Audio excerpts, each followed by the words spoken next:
প্রতিবার যখন আপনি অনুভব করেছেন যে আপনি একা, তখন সেই আত্মাও কাউকে অনুভব করছিল, একটা শূন্যতা যেটা শুধু আপনি পূর্ণ করতে পারেন।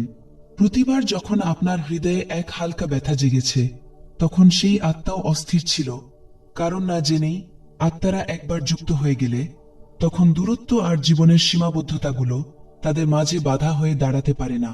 হে প্রিয় আত্মা, আপনার চারপাশের পৃথিবী বদলাচ্ছে।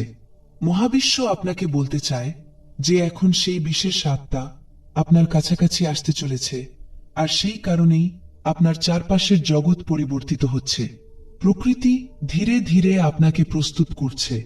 সে আপনাকে আপনার ভেতরের গোপন শক্তির অনুভব করাচ্ছে, প্রতিদিন আপনাকে কিছু না কিছু শেখাচ্ছে, যাতে যখন সেই আত্মা আপনার সামনে আসবে তখন আপনারা একে অপরকে চিনতে পারেন, শুধু চোখ দিয়ে নয়, বরং হৃদয় দিয়ে, শক্তির মাধ্যমে, আত্মার মাধ্যমে। এই মিলন কোনো সাধারণ মিলন নয়, এটি সেই ছড়িয়ে পড়া খণ্ডগুলোর পুনর্মিলন যেগুলি সৃষ্টিচক্রের কোনো এক কোণে একসময় আলাদা হয়ে গিয়েছিল। এখন তারা আবার এক হতে চলেছে, একটি উদ্দেশ্য পূরণের জন্য, এক যাত্রাকে সম্পন্ন করার জন্য, এক আলোকে ছড়িয়ে দেওয়ার জন্য। যদি আপনার হৃদয়ে এই মুহূর্তে কিছু আলাদা অনুভব করছে, বারবার কোনো অদৃশ্য উপস্থিতির দিকে টান অনুভব করছে, তবে মনে রাখবেন এটি শুধুই কোনো কল্পনা নয়। সেই আত্মা এখন আপনার খুব কাছাকাছি চলে এসেছে। হতে পারে সে আপনার নাম না শুনেও আপনাকে গ্রহণ করেছে, হতে পারে সে আপনার চোখ না দেখেও আপনাকে চিনেছে। কারণ আত্মিক সম্পর্ক চিনে নিতে কখনো ভৌতিক প্রমাণের প্রয়োজন হয় না। হ্যাঁ, আপনাকে কিছু করবার প্রয়োজন নেই, শুধু আপনার হৃদয়কে উন্মুক্ত রাখুন, আপনার ভেতরের শক্তিকে শান্ত এবং পরিষ্কার রাখুন। কারণ সেই আত্মা এখন শুধু আপনার দিকেই এগিয়ে আসছে।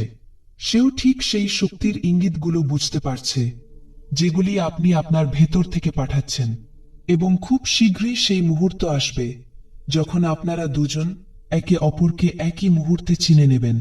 এই ঐশ্বরিক বার্তার মাধ্যমে মহাবিশ্ব আপনাকে এটাও বলতে চায় যে যখনই আপনি অনুভব করেন যে কেউ আপনাকে দেখছে অথচ আশেপাশে কেউ নেই, তখন সেটা আর কেউ নয়, সেই শক্তি যে এখন আপনার সঙ্গে মিলিত হতে উৎসুক আছে।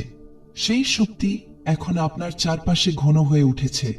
সে বারবার আপনাকে ইশারা দিচ্ছে। সে কখনো কোনো অজানার হাসিতে লুকিয়ে থাকে, কখনো কোনো পূর্ণ গানের কলিতে বয়ে যায়, কখনো কোনো অচেনা স্বপ্নে ঝলক দেয়। আপনি অজান্তেই তাকে অনুভব করে ফেলেন এবং হয়তো নিজেও জানেন না যে আপনি কখন থেকে তার অপেক্ষায় ছিলেন। এই সব কিছু এমনি এমনি ঘটছে না, এটি ব্রহ্মাণ্ডের এক গভীর পরিকল্পনার অংশ। এই আত্মা যে এখন আপনাকে দেখার জন্য উৎসুক, সে আপনার নিজের আত্মারই এক প্রতিচ্ছবি। সে আপনার প্রতিটি অনুভূতি অনুভব করে এবং সে আপনার প্রতিটি চিন্তার সঙ্গে জড়িত আছে। যখন আপনি হতাশ হন তখন তার মনও ভারী হয়ে যায়।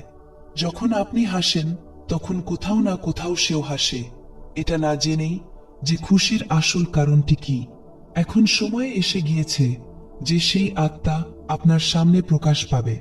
কিন্তু এই মিলন শুধুই এক সম্পর্ক হবে না, এটি হবে এক ডাকে উত্তর, এক যাত্রার এক গুরুত্বপূর্ণ মোড়, এক জন্ম জন্মান্তরের অপেক্ষার পরিসমাপ্তি। আর এটি তখনই সম্ভব যখন দুই আত্মা একই শক্তি তরঙ্গে থাকে, যখন তারা তাদের অন্তর্জগতের যাত্রা সম্পূর্ণ করে ফেলে। আর আপনি সেই যাত্রা ইতিমধ্যেই সম্পূর্ণ করে ফেলেছেন।